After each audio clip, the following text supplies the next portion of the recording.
I've been thinking about language lately. I usually keep my cats indoors, but I let the older one join me in the backyard, and I wish he could tell me what he thought about the world around him. Don't worry for the local birds, the cat's a hopeless hunter. He almost got a lizard once. I wish I could have told him, hey, the tail's just gonna pop off.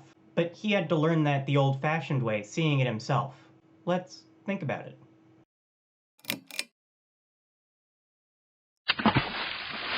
I've studied in Japan a few times, but I only really know enough Japanese to survive in the transit system. Japanese has three alphabets, one with twice as many characters as English, another which also has twice as many characters as English, and one which has about as many characters as Chinese, but more rules about how they're pronounced.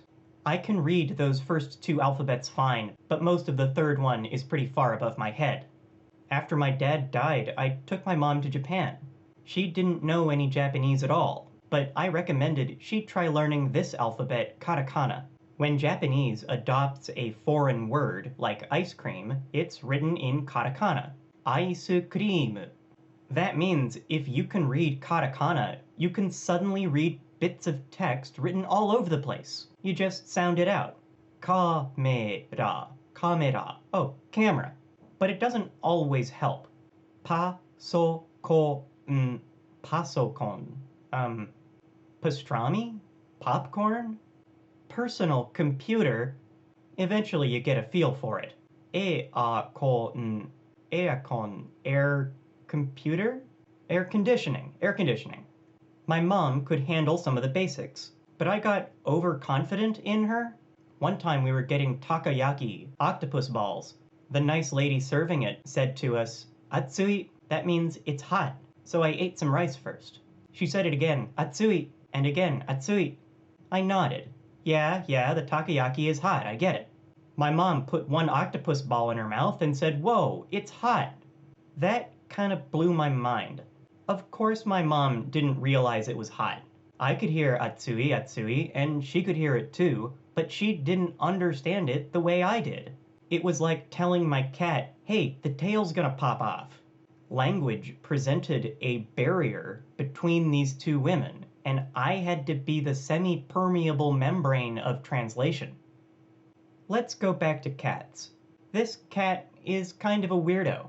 If my mom and grandpa go on a short little walk to the corner, he meows and demands to walk with them. He'll poke around a neighbor's front yard, then gallop between us to poke around the next neighbor's yard.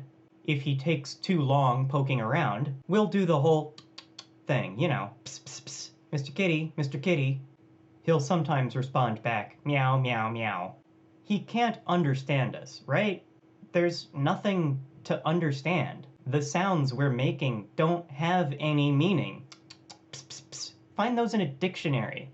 We don't understand his meows either, but he uses different meows with our other cat. Between cats, meows can have a little sophistication. Humans don't get meows, so cats mostly yell at us, just like we at them.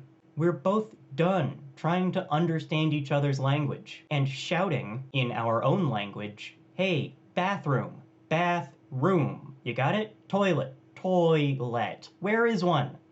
But it doesn't matter that he's just shouting meow and I'm just going. These words without meaning are just our way to use echolocation. Here's where I am, where are you? You don't need to share complicated language to play Marco Polo. So where do complicated languages come from? How do we get them? Clearly, my cat would like to say complicated things. Maybe like, no more chicken, only salmon from now on. But he can only say it in a language, usually body language, which I will only ever understand as passive-aggressive. Let's check out a fight scene in the anime Naruto. Yes, I'm serious, and I'm still talking about language, but not Japanese. Just hold on, okay? Rock Lee is a typical karate boy, and his teacher is Mighty Guy. That's his name, Mighty Guy. Yeah. Some bad folks are tricking Rock and Guy into fighting each other. They're both fighting puppets. but they're both controlling the puppet the other ninja is fighting. How convoluted. There are more of these wooden dummies in here? Your teacher has filled your head with lies. Whose voice is that? But Rock and Guy realize what's up because they're so familiar with one another. He truly is a natural genius. There is only one person I can think of who could unleash such power. They're fighting each other without even knowing it. The puppets can't speak, so Rock and Guy start tap dancing Morse code.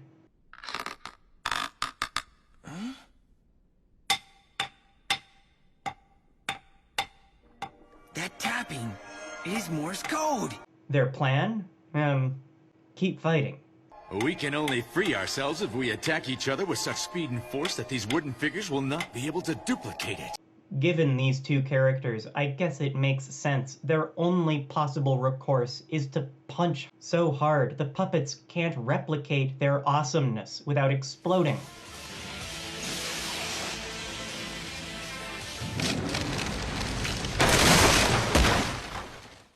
Why did the bad guys do all this?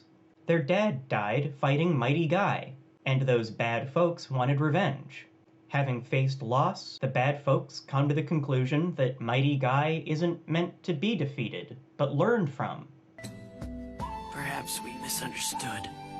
Perhaps he told us we should fight Guy. Not in the hopes of defeating him, but to learn from him. Sometimes my cat seems to understand what I'm saying, because he pretends he doesn't understand. If he wants to stay in the backyard, he might hear me say inside, and nonchalantly begin walking away. When I chase him, he might recognize the sound of my pursuit, and claps, becoming jello-like, difficult to pick up. This cat benefits from understanding the meanings of sounds coming out of me by acting as if he didn't understand. I'd do the same right back. If he's whining for food at 5 a.m., I can just turn around in bed and sleep and pretend I didn't hear him. I wonder how much our languages actually overlap. There's a movie called Funny Games. Some boys ask a family for eggs. Mrs. Thompson sent me. She's cooking and she ran out of eggs and asked if you could help her out. They smash the eggs. It's not a disaster. They ask for more eggs. We might be expecting guests, and they definitely eat eggs for breakfast. You'll still have 4 left. They smash the eggs. I'm sorry, he's completely harmless. He just wants to play. It's a strange way to play. They ask for more eggs. I gave Peter the eggs, but unfortunately they broke. And then she gave me another 4 eggs, but the dog jumped on me, and now... You had a dozen. You're going shopping on Monday anyway. We just want the eggs, that's all. Man, can you tell me what's going on? The family won't give them more eggs, so the boys spend the rest of the movie torturing the family to death. Yeah. At the end of the movie, the boys go to the next house and ask the family for eggs. Ann sent me over because some guests dropped by and she was wondering if you could help her out with some eggs. They're using the word eggs, okay? But they're not really after eggs, are they? Considering what you know about these boys, would you give them eggs? How many eggs? These boys are real, and they ask for lots of different eggs. Today, it's freedom, liberty, America. Don't let them smash these eggs just to demand more. I think different species, different countries, and even different political brands have their own methods of communication. When our normal methods don't work, we resort to nonsensical puppets. But that puppet fighting can lead to moments of tap-dancing Morse code. The Morse code won't get us far, but after that, our puppets are fighting nonsense with a sense of reason. Nonsense with a sense of reason is one of my long-term goals here at Thinkster. I've got a Twitch channel now, twitch.tv/spacethingy. I'll stream every Friday at 6 p.m. PST. I've been playing a game called Faster Than Light, where I'm a Star Trek spaceship shooting lasers at other Star Trek spaceships. But I really want to play a game called Cubivore, where I'm a glitchy Minecraft monster eating other glitchy Minecraft monsters. There's definitely a talking squid video essay in there somewhere. I hope all's well. Bye-bye.